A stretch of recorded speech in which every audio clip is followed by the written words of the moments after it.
Bismillahirrahmanirrahim.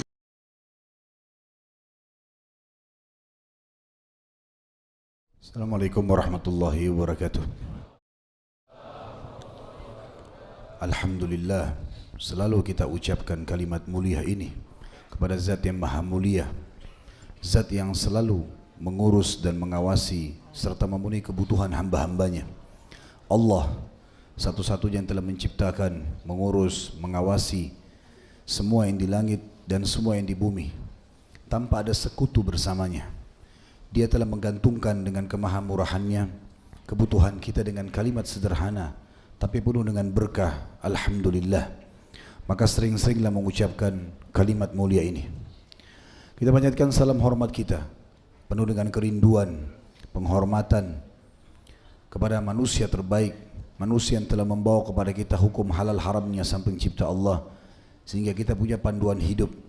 Manusia yang telah dipilih oleh Sang Pencipta untuk menutup risalah kenabian dan kerasulan, dan juga diperintahkan olehnya untuk semua manusia dan jin menjadikan manusia terbaik ini sebagai suri tauladannya, menciplak hidupnya.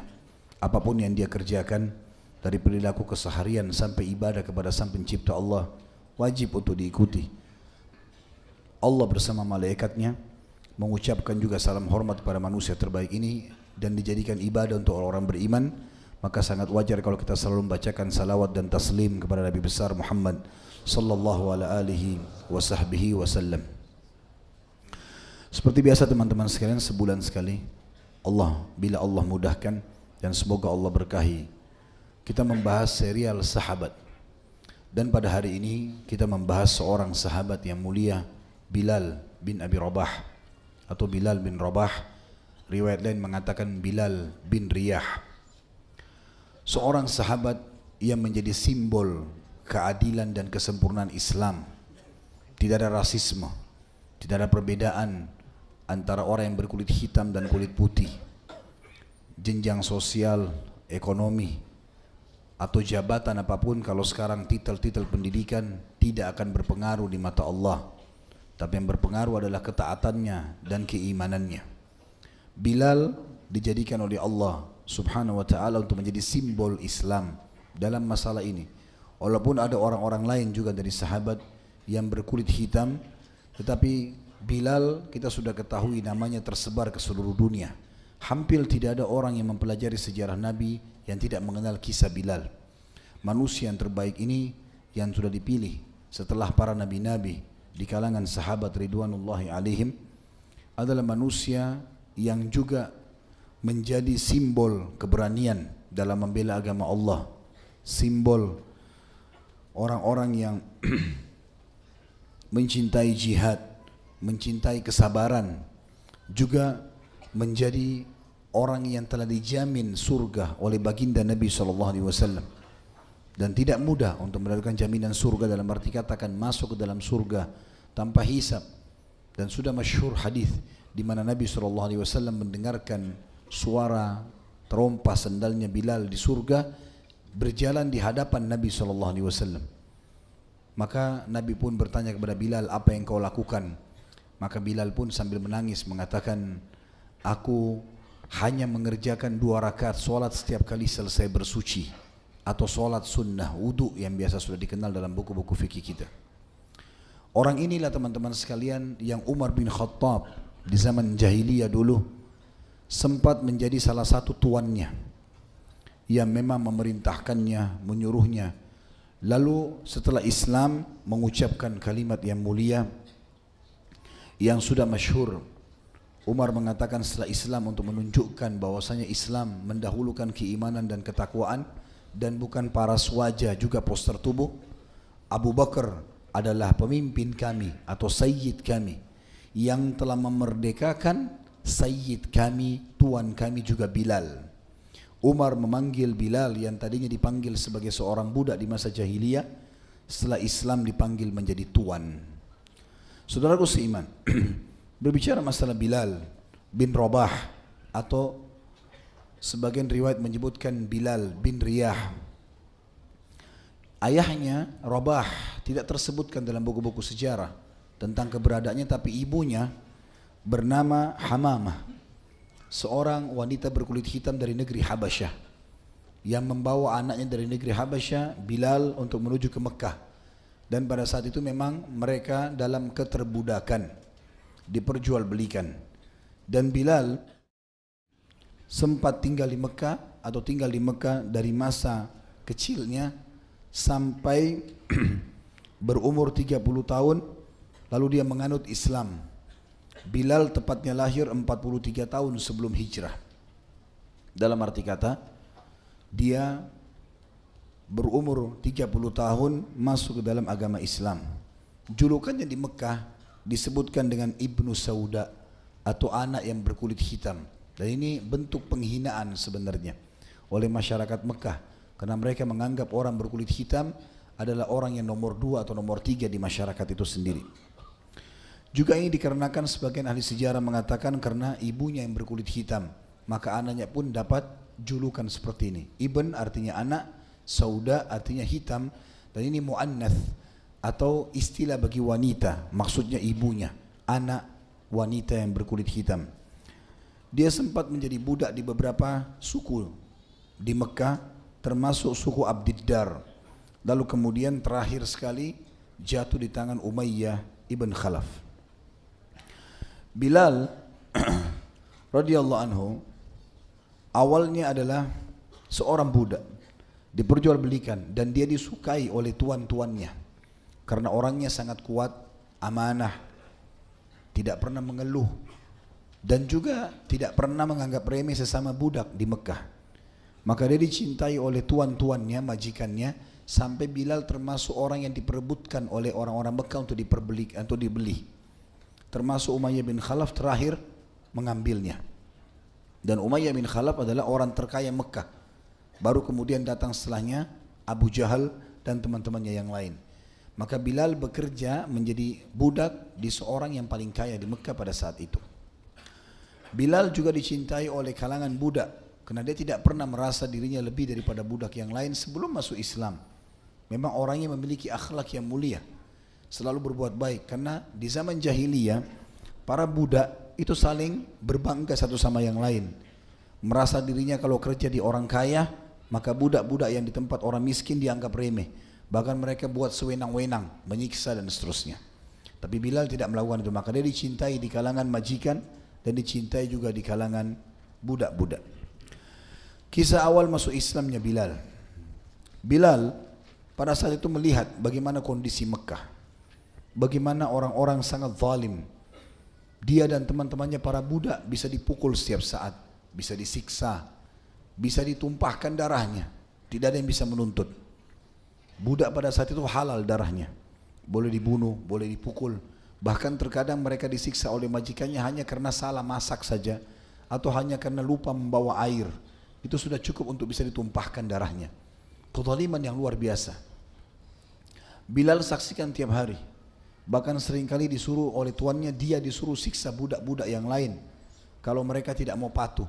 Walaupun Bilal tidak mengerjakan itu, dia berusaha menghindar dan mencari segala macam alasan agar tidak menyiksa budak-budak yang lain. Sisi yang lain, Bilal juga melihat kondisi ibadahnya orang-orang Mekah. Mereka menyembah berhala. Para budak disuruh mengukir patung-patung. Para budak dipukulin. Para budak disuruh untuk menyembah patung secara paksa. Bahkan para budak diperintahkan hal-hal yang sangat memilukan. Memilukan ini dalam arti kata tidak diperlakukan dengan primanusiaan. Misal tidak diberi makan dalam 2 hari. Misal diambil hak paksanya, anaknya diambil misalnya. Atau bahkan ada yang dikebiri dan segala macam perbuatan buruk yang dilakukan. Bilal juga melihat para majikan menyembah berhala, padahal mereka tahu ada Ka'bah. Mereka yakin ada Tuhan namanya Allah. Dan Bilal sangat faham masalah ini sebelum Islam. Kenapa mereka sembah berhala? Apa gunanya? Cuma dia tidak berani menanyakan pada majikannya karena hukumannya bisa dibunuh. Semua ini bergejolak di dalam jiwa Bilal radhiyallahu anhu sampai dia mendengar ada seseorang penduduk Mekah dari tuannya Mekah yang dikenal dengan jalur nasabnya yang suci, orang kayanya Mekah, dihormati, tokoh masyarakat, dialah Nabi Muhammad sallallahu alaihi wasallam. Pada saat beliau menyampaikan tentang kenabiannya, maka berbondong-bondong orang banyak datang, di antaranya Bilal radhiyallahu anhu. Melihat kejadian tadi teman-teman sekalian, keyakinan orang-orang Mekah, kemudian kondisi penghinaan terhadap para budak, maka Bilal mendengar Nabi SAW menyampaikan kalau dia seorang Nabi, utusan Allah. Dan Bilal dengar juga dari orang-orang yang ada di Bilal mendengar dari orang-orang yang ada di Mekah kalau ada Tuhan namanya Allah. Dia udah dengar tapi dia tidak tahu bagaimana cara beribadah. Maka dia pun datang ke majlis Nabi SAW di rumah Darul Arqam, kemudian mendengarkan dari Nabi SAW. Di antara yang Nabi SAW sampaikan, semua apa yang selama ini dia bimbang terjawab dalam satu kali pertemuan. Nabi SAW larang untuk menyekutukan Allah, syirik, enggak boleh menyembah-nyembah berhala. Allah itu yang menciptakan langit dan bumi, dan depan mata kita ada Ka'bah sebagai faktanya. Orang Mekah pun meyakini itu. Benda-benda patung mereka yang ukir, mereka yang buat. Bilal spontan pada saat itu menemukan, langsung menangkap poinnya. Kemudian juga Nabi SAW mengatakan dalam Islam tidak ada perbedaan antara orang Arab dengan orang Ajam. Bilal orang Ajam pada saat itu. Karena istilah Arab dan Ajam, Ajam artinya semua selain suku Arab. Ini bukan bentuk penghinaan tapi istilah supaya mudah memahami pada saat itu.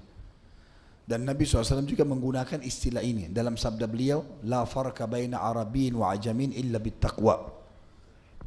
Tidak ada perbedaan antara orang Arab dan orang Ajam kecuali dengan ketakwaan. Terus Nabi SAW menekankan tentang masalah Islam, tidak boleh berzina, tidak boleh mencuri, ya. Dan sampai akhirnya dikatakan tidak boleh membunuh secara zalim. Akhirnya Bilal jadi tangkap poin semua yang jadi masalah yang dihadapi selama ini terjawab. Ini ajaran agama yang luar biasa. Walaupun dia seorang budak, tidak boleh sama sekali dihina, dipukul. Bahkan ada hadis Nabi SAW, siapa yang sengaja menghukum budaknya tanpa kesalahan, maka dia akan dihukum oleh Allah pada hari kiamat. Kalau dia potong tangannya, kalau dia pukul misalnya, atau dia bunuh tanpa sebab, maka hari kiamat Allah juga akan kisos dia nanti. Maka tanpa ragu Bilal pun akhirnya mengucapkan syahadat. Pada hari yang bersamaan teman-teman sekalian, Bilal pun mulai dari sana pulang terlambat dari Darul Arqam. Maka tuannya Umayyah marah. Ditanya, dari mana kau Bilal? Kenapa kau tidak datang? Kenapa kau tidak ada, saya lagi cari? Tanpa ragu teman-teman sekalian, Bilal tidak sembunyikan keislamannya. Karena ada orang di Mekah menyembunyikan keislaman, dan pada saat itu dibolehkan oleh Nabi SAW. Orang menyembunyikan Islamnya karena takut disiksa boleh, tidak masalah. Tapi ada di antara sahabat-sahabat yang luar biasa, tidak mau sembunyikan. Ini kebenaran selesai. Mau disiksa, mau dibunuh, di hari pertama Islam siap untuk hadapi semua itu. Dan ini satu hal yang luar biasa pada pribadi orang seperti Bilal, yang semestinya dia penuh dengan ketakutan, budak bisa dibunuh setiap saat. Enggak ada orang yang membelahnya. Dia mengatakan, saya dari rumah Muhammad dan sudah mengikuti ajarannya. Maka maka Umayyah spontan marah. Umayyah orang yang sangat benci dengan Nabi SAW. Dia segrup dengan Abu Jahal, dengan Abu Lahab. Bilal spontan langsung dicambukin pada saat itu, dipukulin, dicabut bajunya sampai berdarah-darah. Umayyah pun memanggil teman-temannya semua, ayo kita rame-rame siksa. Bilal budak saya sudah ikut-ikutan masuk Islam. Maka mereka pun rame-rame menyiksanya, datang menyiksanya. Dan sampai pada saat Umayyah sudah capek menyiksanya, penuh dengan luka-luka di badan Bilal, dan terus saja Bilal mengucapkan kalimat mulia, Ahad, Ahad, artinya Esa, Esa, Allah Maha Esa, Allah Maha Esa. Karena itu yang dia tangkap, tidak boleh menyekutukan dengan Allah. Dan nanti setelah hijrah ke Madinah, sempat Umar bin Khattab tanya Bilal dan beberapa sahabat, kenapa engkau memilih kalimat Ahad, Ahad? Kenapa bukan kalimat lain? Kenapa bukan Allah misalnya? Kata Bilal, karena saya tahu kalimat itu yang paling membuat mereka benci. Justru saya ucapkan, biar saya merasakan, biar dia tahu itu adalah, ini keyakinan saya. Maka mereka pun, Umayyah kalau sudah capek teman-teman sekalian, dia mengikatkan rantai di leher Bilal, mengikat tangannya radhiyallahu anhu, kemudian diseret di jalan dan diiklankan, siapa saja yang mau siksa, yang memukul, bahkan membunuh Bilal halal, enggak ada hukumannya. Nggak ada diahnya, nggak ada gantian denda. Kalau dia tidak, dia budak orang umum, kemudian dibunuh orang lain, maka tuannya bisa minta diahnya, dendanya. Pada saat itu sekitar 100 ekor unta. Maka Umayyah mengiklankan, ini boleh, disiksa silakan, bunuh saja, nggak ada masalah. Semua anak kecil lemparin batu, ada yang lemparin kotoran, ada yang pukulin kepalanya, segala macam. Luar biasa siksaan yang terjadi. Sudah capek, sudah letih di siang hari, dari pagi sampai menjelang siang, menjelang sore, menjelang siang hari, di siang bolong, capek disiksa. Maksudnya Umayyah dan orang-orang sudah selesai menyiksanya, tapi Allah belum mengatakan ajalnya. Maka Umayyah pun menemui Bilal di tengah jalan dalam kondisi semua badannya luka, berdarah-darah, capek, letih. Dia pun menyuruh lagi budak-budak yang lain, suruh mengikat tangan dan kaki Bilal di kiri kanan, ikat dengan rantai. Biasanya mereka menggunakan besi yang bulat, dan besi bulat itu diikat dengan rantai, diikat ukuran pergelangan tangan kiri kanan dan kaki, kemudian ditarik oleh setiap tangan dan kaki dua orang budak, ditarik dengan keras sehingga seluruh otot-otot Bilal dan tulangnya radhiyallahu anhu tertarik dengan keras, kemudian diseret di padang pasir yang panas. Dan pada saat itu pun dikerumuni oleh orang-orang, bukan satu orang, bukan Umayyah. Kita bayangkan kalau kita di posisi sahabat yang mulia, ya, tuan yang layak kita katakan tuan kita, sebagaimana Umar mengatakan tuannya Umar, Bilal radhiyallahu anhu dengan sangat tabah, sabar. Dia mengatakan tetap ahad, ahad. Kata Umayyah, wahai Bilal, tinggalkan kalimat itu, kembali kepada Tuhan Tuhanku, maka aku akan lepaskan kamu. Bilal tetap mengatakan ahad, ahad, terus saja, tidak peduli dengan perkataan itu. Maka Umayyah karena malah, dia menyuruh memanaskan batu yang besar. Dibakar api yang besar, kemudian ditaruh di atasnya batu, sampai batu itu memanas. Jadi bukan cuma batu biasa, tapi memang dibakar dengan api sampai panas. Dan batu sifatnya bisa menyimpan. Kita tahu batu kalau kena matahari dia kita dudukin panas. Kalau dia kena misalnya musim dingin karena angin yang dingin, dia juga bisa dingin. Seperti itu, dia menyimpan beberapa saat suhu yang ada. Maka batu ini sangat panas, lalu diangkat dengan beberapa orang menggunakan wadah besi sampai diletakkan di atas dada Bilal radhiyallahu anhu dalam kondisi panas dan sampai membakar kulit-kulitnya radhiyallahu anhu. Sebagian riwayat mengatakan sampai otot-ototnya koyak, ya, berdarah semuanya. Tapi Bilal tetap mengatakan ahad, ahad. Kuasa Allah.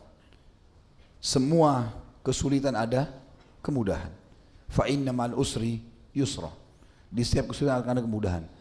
Allah Subhanahu wa taala perdengarkan Abu Bakar tentang kajian ini. Abu Bakar seorang tokoh Mekah yang sudah kita tahu kisahnya dan kedermawannya dan keimanan yang luar biasa. Dan ini sudah kita bahas di serial Sahabat yang pertama beberapa bulan yang lalu atau tahun yang lalu kurang lebih. Beliau orang yang sangat dermawan. Mendengar Bilal lagi disiksa, berikut juga dengan beberapa sahabat Nabi yang lain yang tetap mengiklankan keislamannya, seperti Suhaib ar-Rumi, kemudian juga Sumayyah dan Yasir, ya. Tapi Sumayyah dan Yasir sempat terbunuh sebelum ditebus oleh Abu Bakar. Lalu Abu Bakar pun datang menebus Bilal dan Suhaib. Tapi kita jadikan bahasan kita adalah Bilal. Dia pun datang lalu mengatakan kepada Umayyah, wahai Umayyah, kenapa kau siksa budak ini? Apa masalahnya? Dia meninggalkan agama nenek moyangnya. Kata Abu Bakar, dia cuma beriman kepada Allah dan meninggalkan berhala-berhala. Tidak ada hak untuk menyiksanya. Dia bilang, ini budak saya, hak saya. Kalau kau mau beli, ambil saja. Maka kata Abu Bakar, saya akan beli. Berapa kau akan jual? Dia bilang, saya akan jual walaupun kau hanya bayar dengan 1 uqiyah. 1 uqiyah kurang lebih 1 genggam. Apa sajalah. Mau gandum, mau kurma, mau kismis, mau emas, pokoknya bayar 1 uqiyah. Maka kata Abu Bakar, baik, saya beli, dikasih 1 uqiyah. Kata Umayyah, wahai Abu Bakar, kalau kau mau beli lebih murah dari 1 uqiyah, maka saya tetap akan jual. Kata Abu Bakar, wahai Umayyah, kalau kau jual sampai 1000 uqiyah pun saya akan beli. Jadi dibalas itu, tapi tentu setelah dibayar. Lalu kemudian, loh iya, karena si Umayyah mengucapkan kalimat itu setelah dia terima uangnya.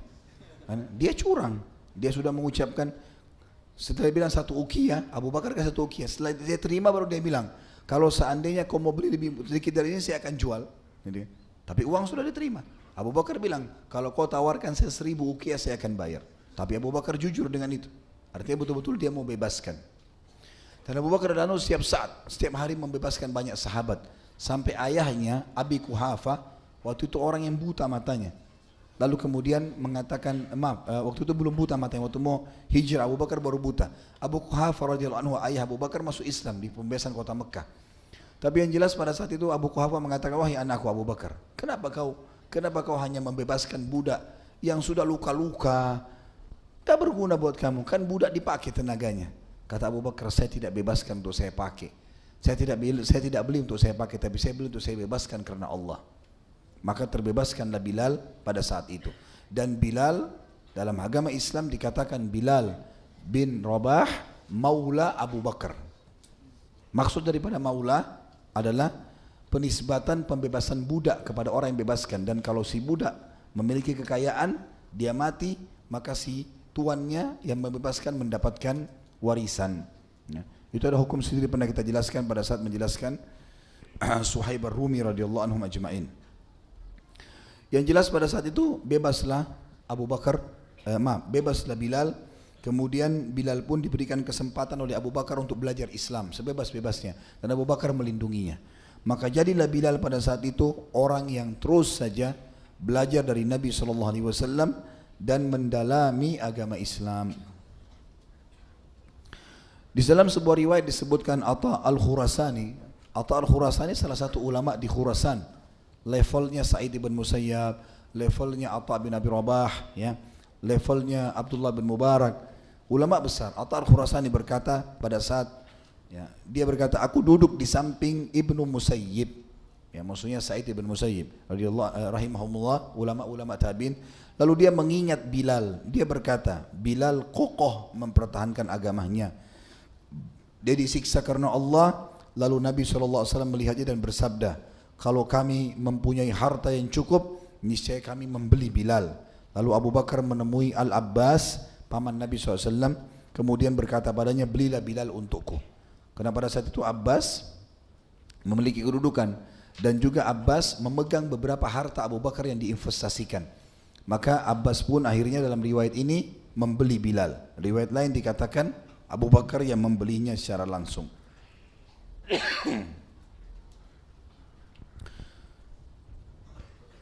Dari Qais rahimahullah juga disebutkan riwayat lain, ia berkata Abu Bakar membeli Bilal yang ditimpa batu oleh majikannya dengan harga 5 uqiyah emas. Majikannya berkata, kalau engkau tidak mau kecuali membelinya dengan 1 uqiyah saja, niscaya kami tetap menjualnya kepadamu. Maka Abu Bakar menjawab, kalau kalian tidak mau menjualnya kecuali dengan 100 uqiyah, niscaya aku tetap membelinya. Ini riwayat yang lain yang menjelaskan tentang prosesi pembebasan Bilal. Dan ini yang diucapkan oleh Umar tadi saya bilang, perkataan yang mulia, Abu Bakar sayyiduna wa a'taqa Bilalan sayyidina. Abu Bakar adalah pemimpin kami, tuan kami, dan juga dia telah memerdekakan sayyid atau tuan atau pemimpin kami, Bilal. Bilal terus saja dihormati teman-teman sekalian oleh para sahabat. Juga Nabi SAW didudukan sebagai sahabat yang mulia, sebagaimana kita akan lihat nanti bagaimana peran-peran dan kiprahnya setelah hijrah ke Madinah. Tapi khusus perilaku Abu Bakar ini, pada saat dia tebus Bilal tadi, ini Allah turunkan ayat Al-Quran dalam surah Al-Lail ayat 19 sampai 21 yang bunyinya, A'udzubillahi minasyaitonirrajim, wa ma li ahadin 'indahu min ni'matin tujza illa ibtigha'a wajhi rabbihil a'la wa la sawfa yarda. Dan tidak ada seorang pun yang memberikan satu nikmat kepadanya yang harus dibalasnya, tetapi dia memberikan itu semata-mata karena mencari wajah Rabb-nya yang maha tinggi, dan niscaya kelak dia akan mendapatkan kesenangan yang sempurna. Kata para ahli tafsir, disepakati ayat-ayat ini turun tentang Abu Bakar As-Siddiq radhiyallahu anhu ketika dia membeli Bilal dan memerdekakannya di jalan Allah. Jadi dimaksud dengan dan tidak ada seorang pun yang memberikan suatu nikmat kepadanya yang harus dibalasnya, maksudnya Abu Bakar waktu dia beli 5 uqiyah emas tadi, Bilal dia enggak berharap balasan. Bilal sudah luka-luka, ya, sudah lemah, bisa meninggal, tapi dia tidak berharap balasan untuk itu. Tapi dia memberikan semata-mata karena mencari wajah Rabbnya yang maha tinggi, dan niscaya dia kelak akan mendapatkan kesenangan sempurna. Kata ulama tafsir, Allah jamin Abu Bakar masuk surga gara-gara perbuatan itu, salah satunya. Karena dia melakukan pembebasan budak ini. Sebagaimana nanti kita akan jelaskan dalam pelajaran kita, fadilah membebaskan budak. Al-Quran pernah turun teman-teman sekalian karena kedudukan Bilal. Disebutkan dalam sebuah riwayat dari Sa'ad radhiyallahu anhu, dia berkata, kami berenam bersama Rasulullah SAW, maka orang-orang musyrikin berkata kepada beliau, usirlah mereka darimu sehingga mereka tidak berbuat lancang terhadap kami. Pada saat itu yang ada 6 orang itu adalah aku, Abdullah bin Mas'ud, maksudnya Sa'ad tadi berkata ya, Bilal, seorang laki-laki dari suku Huzail, dan 2 laki-laki lain. Maka Allah menurunkan firman Allah kepada kami berenam. Surah Al-An'am ayat 52 sampai 53. Yang bunyinya diriwayatkan Imam Muslim tentunya, nomor hadisnya 2413 dalam Fadail Sahabah, keutamaan para sahabat, dan Ibnu Majah juga sebutkan dalam kitab Zuhud nomor 4128. A'udzu billahi minasyaitonir rajim. ولا تطرد الذين يدعون ربهم بالغداة والعشي يريدون وجهه ما عليك من حسابهم من شيء وما من حسابك عليهم من شيء فتطردهم فتكون من الظالمين وكذلك فتن بعضهم ببعض ليقولوا أهؤلاء من الله عليهم من بيننا أليس الله بأعلم بالشاكرين. Terjemahannya, dan janganlah engkau hai Muhammad mengusir orang-orang yang menyuruh Rabbnya di pagi dan petang hari. Dan ayat ini turun kepada 6 orang termasuk Bilal. Artinya Allah mengikrarkan dari langit 7 sana, dari atas langit, kalau Bilal termasuk orang yang rutin berzikir dan mengingat Tuhannya di pagi dan petang hari. Mereka mengharapkan wajahnya Allah. Engkau tidak memikul tanggung jawab sedikit pun terhadap perbuatan mereka, dan mereka tidak memikul tanggung jawab sedikit pun terhadap perbuatanmu, yang menyebabkan engkau berhak mengusir mereka sehingga engkau termasuk orang-orang yang zalim. Artinya orang-orang Quraisy tadinya minta, hai Muhammad, ini orang-orang budak-budak semua keluarkan, kami duduk dengarkan ceramahmu. Maka sebelum Nabi SAW mengambil keputusan, Allah turunkan ayat ini, jangan pernah pindahkan orang-orang itu, karena orang-orang itu adalah orang-orang yang berzikir kepada Allah. Jangan ikuti hawa nafsunya orang-orang kafir. Demikianlah kami telah menguji sebagian mereka, orang-orang kaya, dengan sebagian yang lain, orang-orang miskin, agar mereka orang-orang kaya berkata, orang-orang semacam inikah di antara kita yang diberi anugerah oleh Allah? Allah berfirman, tidakkah Allah lebih mengetahui tentang siapa di antara mereka yang bersyukur? Allah subhanahu wa ta'ala teman-teman sekalian marah dengan kemarahan Bilal. Ini ada riwayat menjelaskan masalah itu. Saking dekatnya dengan Allah Azza wa Jal, semua yang disampaikan Nabi SAW dinikmati, dikerjakan. Semua yang dilarang ditinggalkan, dan dia berpegang teguh pada itu. Sampai-sampai kemarahan Bilal bisa mengundang kemarahan Allah. Disebutkan di dalam sebuah riwayat, dan bagi yang memegang bukunya tentu ini disebutkan di halaman 245, ada hadis di footnote nomor 14, riwayat Imam Muslim nomor 2504 dan Nasai dalam hadis nomor 172. Dari Aiz bin Amr radhiyallahu anhu bahwa Abu Sufyan datang kepada Salman, Suhaib dan Bilal yang sedang bersama beberapa orang. Mereka berkata, demi Allah, pedang-pedang Allah belum mengambil haknya dari musuh-musuh Allah.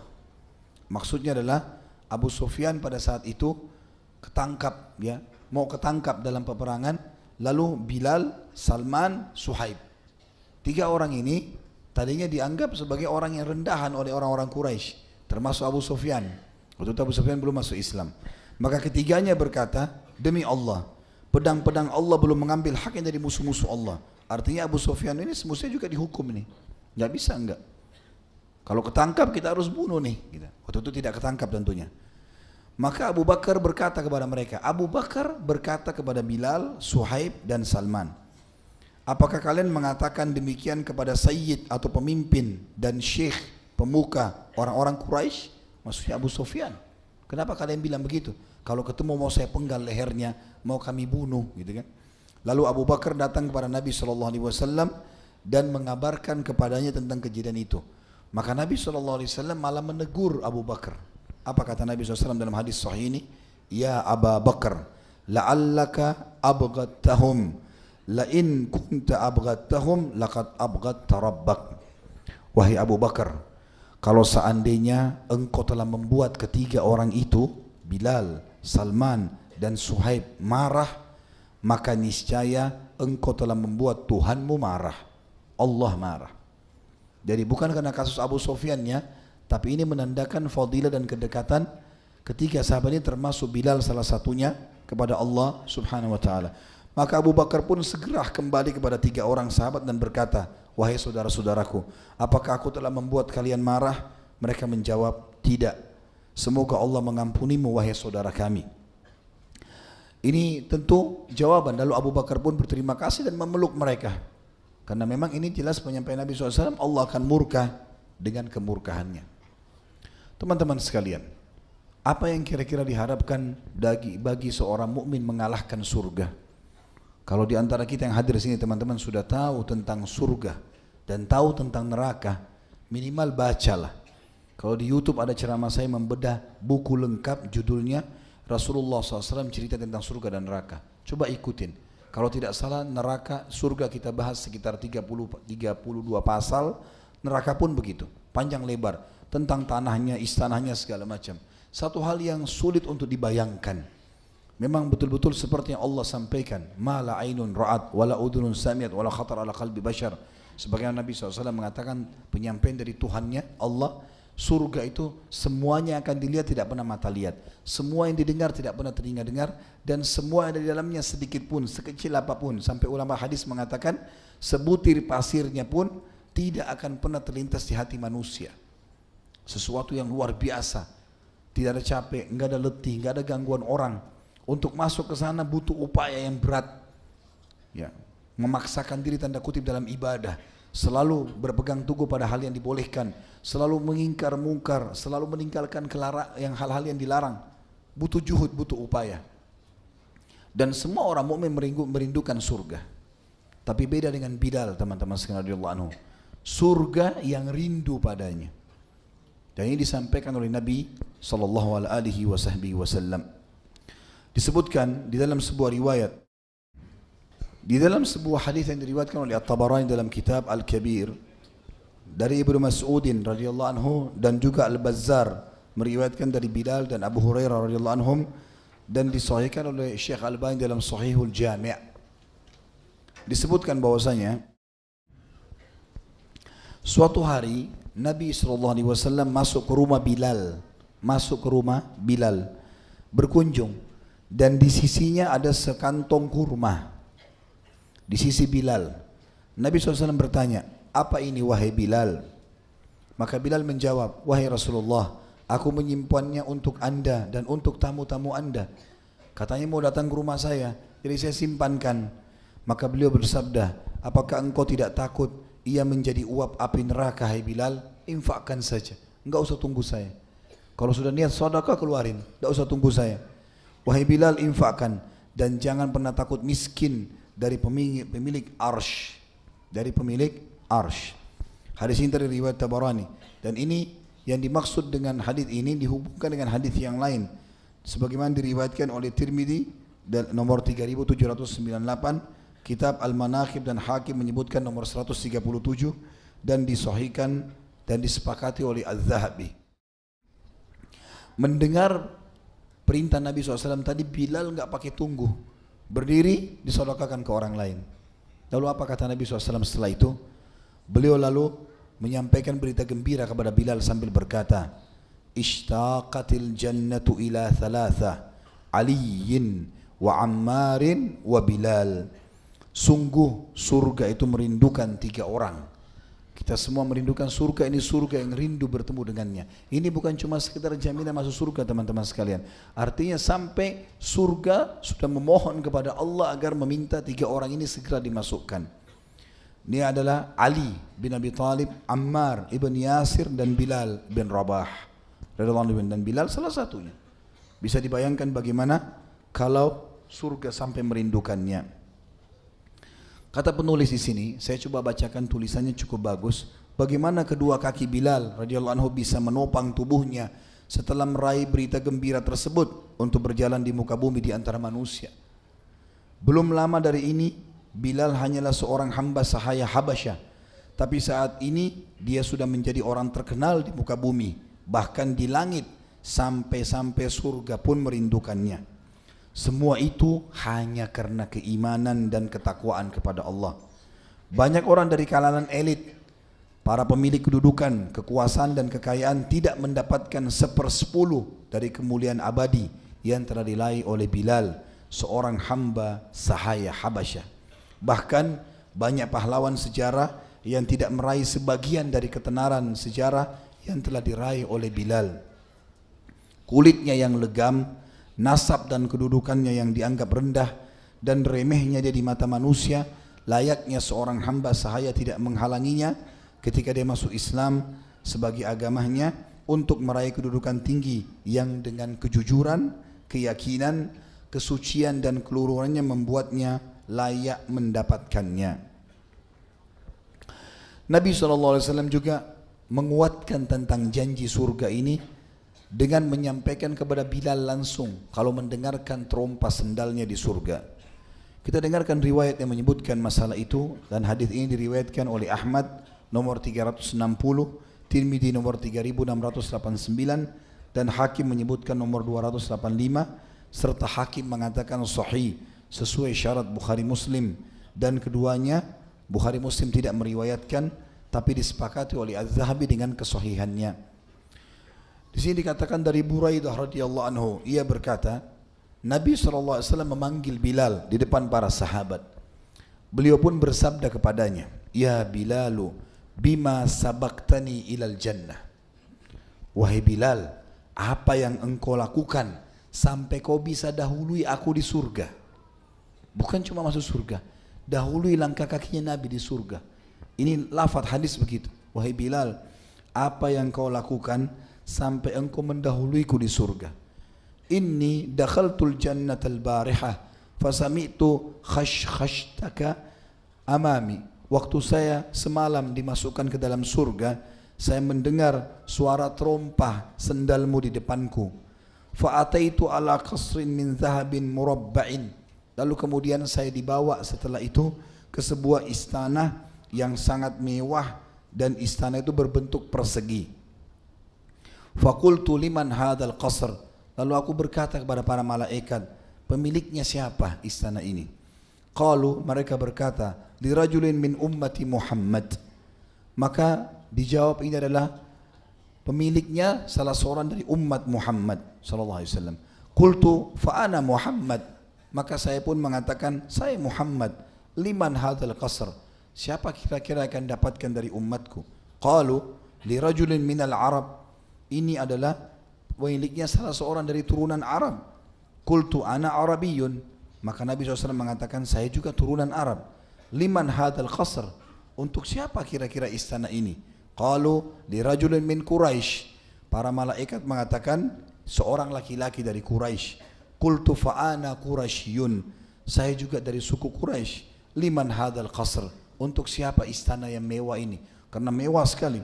Qalu li Umar bin Khattab. Untuk Umar bin Khattab. Faqala Bilal, ya Rasulullah, ma adzantu qattun illa sallaitu raka'atain. Maka Bilal pun mengatakan, ya Rasulullah, yang saya lakukan tidak pernah saya azan, karena perintah Nabi dia suruh jadi muadzin, kemudian saya salat 2 rakaat, kemudian saya wudu, kecuali saya salat 2 rakaat. Maaf, dikatakan saya tidak pernah azan kecuali saya salat 2 rakaat setelahnya. Wa ma asabani hadathun qat illa tawadda'tu indaha. Dan kalaupun saya batal wudu, maka saya selalu wudu lagi lalu mengerjakan salat. Faqala Rasulullah sallallahu alaihi wasallam bihadza. Rasulullah SAW bersabda, karena inilah kau mendahuluiku. Banyak ulama hadis merincikan masalah makna hadis ini. Yang pertama, bukan berarti Bilal lebih baik daripada Nabi SAW, karena tidak mungkin ada orang mengalahkan baginda Nabi SAW, mustahil itu. Tapi di sini yang dimaksud dengan Nabi SAW, engkau mendahuluiku, artinya ada satu amal yang kau dahului mengerjakan. Maka kata Nabi SAW, apa yang kau kerjakan? Bilal menjawab, setiap kali aku selesai azan, pasti sholat 2 rakaat. Setiap kali aku batal wudu, aku wudu lagi, aku sholat 2 rakaat. Maka Nabi mengatakan, dengan inilah kau mendahuliku. Makna hadis kata sebagian ulama adalah, Bilal mengerjakan sholat sunnah wudu waktu itu, sementara belum ada perintah. Enggak ada perintah untuk itu. Enggak ada perintah untuk itu. Dia berusaha mengerjakannya. Dan ini teman-teman tidak masuk dalam perbuatan bid'ah. Kenapa? Karena Nabi SAW masih hidup. Dikatakan bid'ah kalau Nabi sudah meninggal. Selama Nabi masih hidup ini tidak masuk dalam perbuatan bid'ah. Karena wahyu lagi turun. Terbukti perilaku ini dibenarkan oleh Nabi SAW karena sesuai dengan wahyu. Sebagaimana juga kalau ada perilaku-perilaku sahabat tidak sesuai dengan wahyu, Nabi SAW tegur, disuruh tinggalkan, gitu kan? Jadi maknanya adalah sholat sunnah wudu ini memang belum saya kerjakan.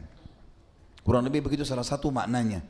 Berarti di sini bukan Bilal mendahului Nabi SAW di surga berarti dia lebih mulia, enggak. Tapi maksudnya adalah perilaku yang kau kerjakan Bilal, sholat sunnah wudu itu kau mendahuluiku dalam mengerjakannya. Dan ini sekali lagi bukan bid'ah. Kenapa? Karena Nabi SAW masih hidup. Kalau Nabi masih hidup tidak ada perbuatan bid'ah. Karena bid'ah adalah apa? Yang tidak dicontohkan, yang tidak diajarkan Nabi SAW dan para sahabat, gitu kan? Setelah Nabi SAW meninggal. Hadis yang lain atau riwayat yang lain, maaf. Riwayat yang lain diriwayatkan Imam Bukhari nomor 1149 dan Muslim nomor 2458. Abu Hurairah radhiyallahu anhu meriwayatkan bahwa Nabi SAW bersabda kepada Bilal pada saat sholat subuh. Selesai sholat subuh, Nabi SAW mengatakan di depan orang semua, Ya Bilalu, hadithni bi arja amalin amiltahu fil Islam. Wahai Bilal, beritahukan kepadaku amalan apa yang paling bisa diharapkan dalam Islam yang telah engkau amalkan, yang paling besar pahalanya menurut kamu. Sami'tu daffana 'alaika baina yadayya fil jannah, karena aku sempat diperdengarkan bunyi gerakan sepatu atau sepasang sandalmu di depanku di surga. Qal, maka Bilal berkata, ma amiltu amalan arja indi min anni lam atatahhar tuhuran fi sa'atin min lailin aw naharin illa sallaitu bidzalika at-tahuri ma kutiba li an usalliya. Bilal menjawab, aku tidak mengamalkan satu amalan yang menurutku paling bisa diharapkan, bisa paling menyelamatkan aku, melebihi bahwa aku tidak bersuci di malam atau siang hari, maksudnya wudu.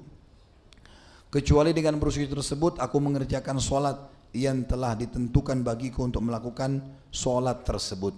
Maksudnya adalah yang dimudahkan untukku untuk mengerjakan. Artinya beliau mengikuti selalu habis wudu solat 2 rakaat. Dan ini yang sudah umum disebutkan oleh para ulama tentang masalah sunnah wudu. Riwayat yang lain diriwayatkan Imam Bukhari nomor 3679 dan Imam Muslim 2457 dari Jabir bin Abdullah radhiyallahu anhu, ia berkata, Nabi SAW bersabda, Ra'aituni dakhaltul jannata fa idza ana birrumaysa amraati Abi Talha wa sami'tu khashfah fa qultu man hadha faqala hadha Bilal wa ra'aitu qasran bifina'ihi jariyatun fa qultu liman hadha li Umar fa aradtu an adkhulaha fa anzuru ilayhi fa dhakartu gairatak faqala Umar bi abi wa ummi ya Rasulullah a'alaika aghar. Kata Nabi SAW, aku diperlihatkan dalam mimpi masuk ke dalam surga. Sebagian ulama mengatakan diperlihatkan nyata, walaupun mimpi, karena mimpi para nabi kenyataan, bukan seperti mimpi kita, ya. Makanya salah satu mujizat Nabi adalah ru'yah, melihat mimpi. Nabi Ibrahim alaihissalam waktu mau menyembelih Ismail, lihat mimpi, menyembelih anaknya. Makanya dia mengatakan dalam Al-Quran, A'udzubillahi minasyaitonirrajim, Inni ara fi manami anni adzbahuk. Wahai anakku, kata Ibrahim kepada Ismail alaihissalam, aku lihat dalam mimpiku aku menyembelihmu. Fanzur madza tara, coba lihat bagaimana pendapatmu. Maka Ismail menyuruh ayahnya untuk melakukannya. Jadi mimpi para nabi bukan mimpi seperti kita. Mimpi di sini artinya nyata. Ya. Aku masuk ke dalam surga, ternyata aku bertemu dengan Ar-Rumaisa. Rumaisa radhiyallahu anha, sahabiat yang luar biasa. Rumaisa nama lainnya adalah Gumaisa binti Milhan, dan ini sudah kita sebutkan di tablik akbar kita yang sebelumnya. Sebelum Bilal kita sempat bahas siapa? Abi Talha radhiyallahu anhu, Abu Talha. Istrinya namanya Rumaisa, ya. Ibunya Anas bin Malik. Dan sudah kita sebutkan Rumaisa dapat jaminan surga. Di sini kata Nabi SAW, aku melihat, aku bertemu di surga itu dengan Ar-Rumaisa, istri Abu Talha. Dan aku mendengar bunyi gerakan sendal. Maka aku bertanya kepada malaikat, sendal siapa itu? Siapa? Gerakan siapa ini? Lalu malaikat menjawab, Bilal. Lalu aku melihat sebuah istana, di halamannya ada seorang gadis. Maka aku bertanya, milik siapa istana ini? Maka malaikat menjawab, milik Umar bin Khattab. Aku sempat ingin masuk melihat istana itu, tapi aku teringat kecemburuanmu wahai Umar. Umar bin Khattab lagi di depan Nabi SAW. Jadi Umar bin Khattab cemburunya sangat luar biasa. Jadi ini adalah istrinya dari bidadari. Nabi SAW mengatakan, saya takut kalau saya masuk lalu saya ingat cemburu wahai Umar, maka kau cemburu padaku. Maka kata Umar, ayah dan ibuku menjadi tebusanmu wahai Rasulullah. Maksudnya ayah dan ibuku kau lebih mulia daripada ayah dan ibuku. Apakah pantas bagiku untuk cemburu kepadamu? Artinya itu aku tidak mungkin cemburu. Tapi saksi bahasan kita adalah bagaimana Bilal di sini dipastikan terdengar suara telapak kakinya di surga. Artinya ada jaminan sudah masuk surga sementara orangnya masih hidup di dunia. Dan kata ulama, 3 orang atau ada 13 orang atau lebih dari 13 orang, tapi 13 orang yang pasti disebutkan namanya dari 10 orang sahabat ini yang dijamin masuk surga: Abu Bakar, Umar, Uthman, Ali, Talha, Zubair, Abdurrahman bin Auf, Sa'ad bin Abi Waqqas, Sa'id bin Zaid, Abu Ubaidah bin Jarrah. Ini semua ditambah lagi dengan 3 orang yang sudah pasti disebutkan tadi, ya. Ammar, kemudian juga Bilal, dan ditambah dengan Rumaisa. Tentu ada yang lain, tapi 13 orang ini dapat jaminan langsung dari Nabi SAW. Artinya mereka masih hidup, sudah dipastikan di dalam surga. Penulis berkata, semua ini termasuk buah dari mendawamkan atau penjagaan. Bahasa Indonesianya penjagaan, bahasa Arabnya mendawamkan. Artinya rutinitasnya, mendawamkan amal saleh, balasan suatu amal sesuai dengan jenis amal itu sendiri. Ibnu Hajar mengatakan dalam Fathul Bari rahimahullah, Sahih Bukhari, karena Bilal berjalan di hadapan Nabi SAW untuk mengumandangkan azan, dia meraih yang sepadan dengannya di surga. Namun hal ini tidak berarti bahwa Bilal masuk surga mendahului Nabi SAW, karena Bilal adalah pengikut beliau. Sepertinya Nabi SAW mengisyaratkan konsistensi Bilal di atas apa yang dia pegang selama ini dalam hidupnya, dan tetap dekat kedudukannya dengan Nabi SAW. Dan di sini menunjukkan keutamaan besar bagi Bilal yang tidak disebutkan untuk sahabat Nabi yang lain. Jadi tidak disebutkan kalau terompa sendalnya terdengar kecuali Bilal saja.